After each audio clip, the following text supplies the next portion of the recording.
We have our next project, very similar to this, we're partnered with the Ryan Companies on, is in Manatee County. It's called WaterColor Place. We're trying to get that one out of the ground. I was hoping by the end of the year, maybe it'll happen. It's just north of Lakewood Ranch, just barely outside the area there. We found a nice 5-acre parcel to do, and it will be independent living, assisted living, and memory care, which that's a big thing of the future. You'll see those combined. Everything itself for skilled nursing. Skilled nursing isn't quite as needed as much because of the levels of care that can be provided in assisted, and the memory care, the Alzheimer's care can be provided today. So those mini CCRCs, a lot of people do the big communities where you buy in, you pay a couple $100,000, and you're there all the way to the grave, right? You'll see these more coming up with the independent, where you can move to assisted, and Alzheimer's, where you have a spouse that may need the memory care. And with this stop in development due to interest rates and the equity markets and all, you're going to see it. There's a huge demand. The front end of the silver tsunami that everybody talks about has hit, where the baby boomers are now at the point to where the next 20 years in senior housing where it's going to be such a shortfall. It's a huge shortfall.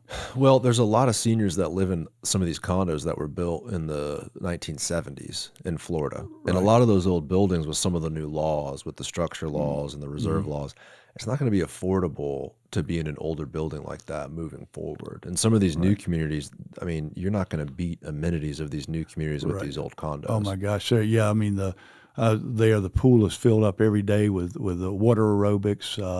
There is just activity after activity, and they're getting out and going places. They're going to museums. They're going to the beach. They're going to the oyster festival. So it's the independent living is very vibrant. I mean, think about it. You're talking about 75 to 95-year-old. It used to be that in independent living, average age used to be like 84.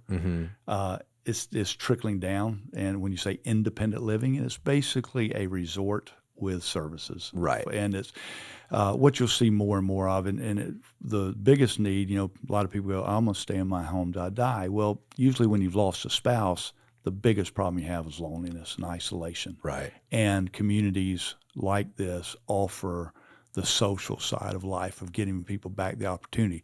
They have Windmark University. There's cooking classes. There's guitar lessons. And each person that comes to one of these, they have something to bring. They're a professor. They're a musician. Right. They're an artist. So they're going to come in and teach their fellow residents how to paint or how to play guitar or how to cook.